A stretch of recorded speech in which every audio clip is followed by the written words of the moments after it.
UbiCap гэдэг платформ гарч ирснээр бол хүмүүсийн одоо такси дуудах хэм маяг бол бас бүгдээр нь өөрчлөгдсөн гэж бол харж болохоор одоо өнөөдрийн ингээд байдлаас харахад UbiCap гэдэг платформ ерөөдөө үйл ажиллагаа хэрхэн тэлж ерөөдөө ингэж цэцгэлсэн гэж та харж байна. За анх манай компани маань бол та бүхэн мэдж байгаа такси үйлчлэгийг л одоо технологижуулахаас эхэлж ирсэн тийм.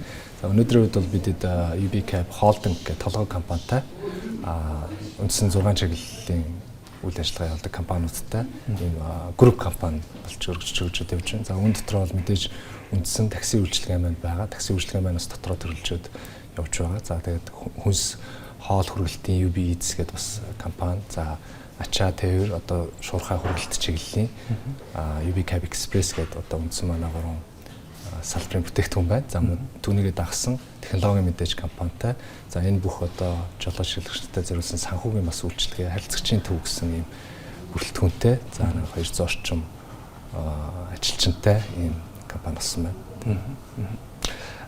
UB Eats дээр бас өргөжлүүлээд асуувал одоо ер нь хэрэглэгчдийн хувьд UB Eats дээр одоо захиалгын тоон үзүүлэлт сүүлийн байдлаар ер нь нэмэгдэж байгаа бол за магадгүй бас орчин үед хүмүүс гэрте хоол ихэс илүү бас захиалгын хүнс одоо хоол бүтээгдэхүүн хэрэглэх нь бол нэмэгдсэн энэ тал дээр бас тийм яг дөнгөж хөгжиж эхэлж байгаа одоо салбар гэх юм уу те. За олон улсад бол одоо яг энэ салбар бол нэлээд өсөлттэй. Жилээс жилд өсөлт нь бол үржигдээд явж байгаа юм салбар байгаа. За манайхан бол яг энэ хэрэглэгчийн зам төлөв бол яг сууж эхэлж байна. Бидэд 3 жилийн өмнөөс энэ үйл ажиллагаа эхлүүлсэн.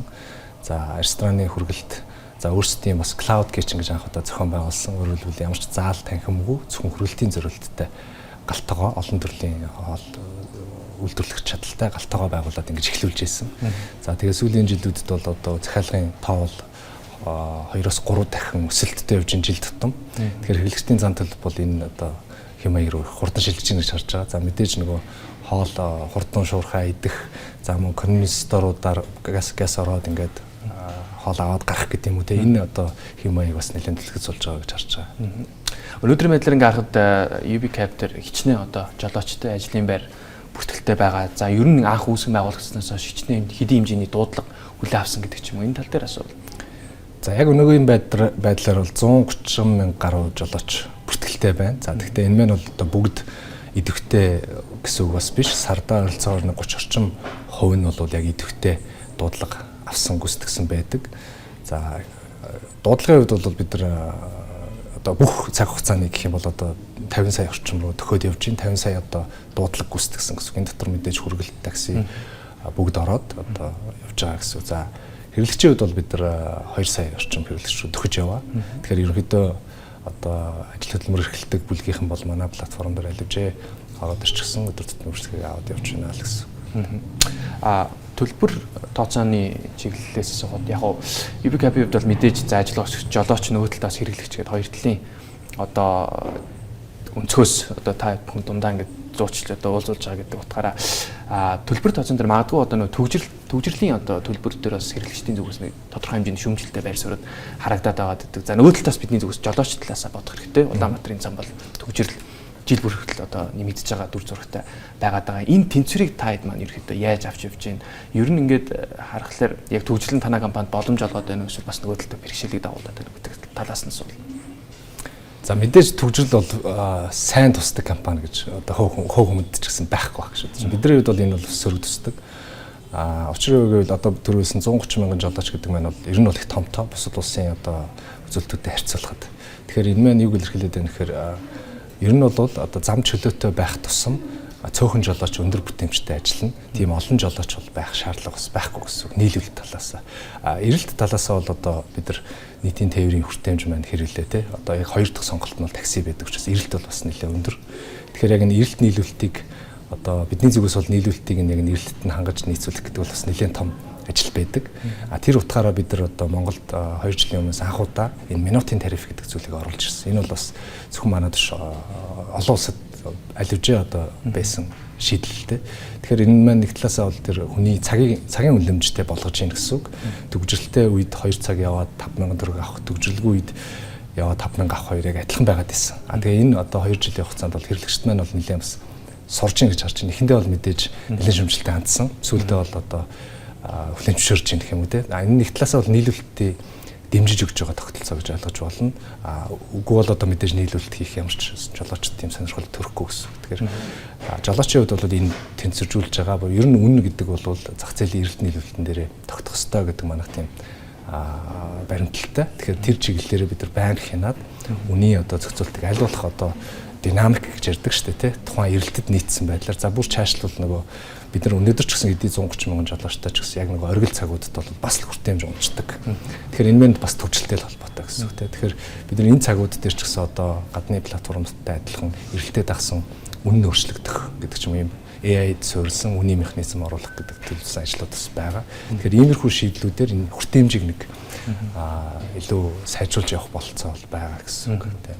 Автоёртой холбоотой яг үйл ажиллагаа явуулдаг гэдэг компани талаас нь асуухад за мэдээж Улаанбаатар хотод одоо нөгөө шинээр дугаар олгох төр нэлээд хязгаарлалт тавиад ингээд сүүлийн бас улирлуудад импортоор орж ирэх автомашины тоон үзүүлчихсэн харьцангуй буурсан юм сонирхолтой дүр зураг харагдаад байгаа. Энэ танай компани ерөөхдөө ямар хон нөлөөлөл үзүүлж байгаа вэ? Бидэд бол эргээр харж байгаа.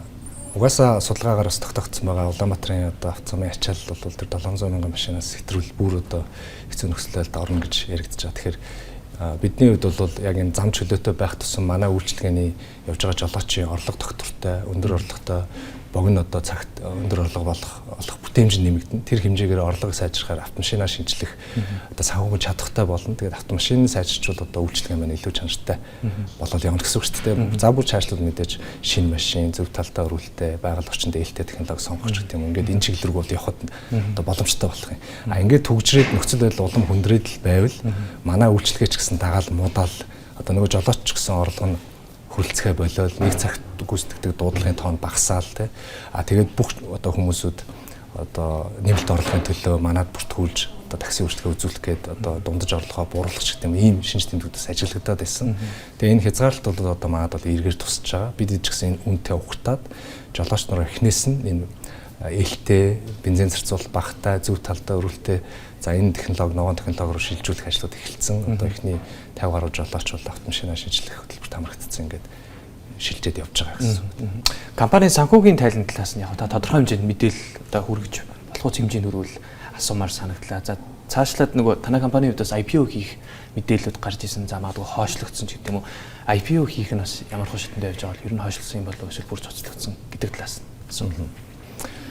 За IPO-гийн хувьд бол бидэд төлөвлөгөөний өөрчлөлтүүд орсон. Манайх ч яг үндсэн одоо суурь нь бол технологийн компани учраас технологийн компани одоо 1-2 жилийн дотор бол маш хурдан өөрчлөгддөг. Тэгээд бидний материал маань хараахан одоо хурдан батлагдаж амжаагүй бас 1 жил хагас болсон. Тэгээд тэр хугацаанд бол манай төлөвлөгөөнд нэлээд өөрчлөлт орсон.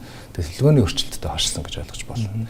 За санхүүгийн хувьд бол манай компани жил болгон одоо 2 дахин гэж ярьдаг 100% өсөлтүүд үзүүлээд явж байгаа. За энэ жилийн хувьд ч гэсэн бас хүлээлт тийм байгаа. Түүнийгээ дагаад бас ашигтай ажиллагаа маань сайжраад явж байгаа.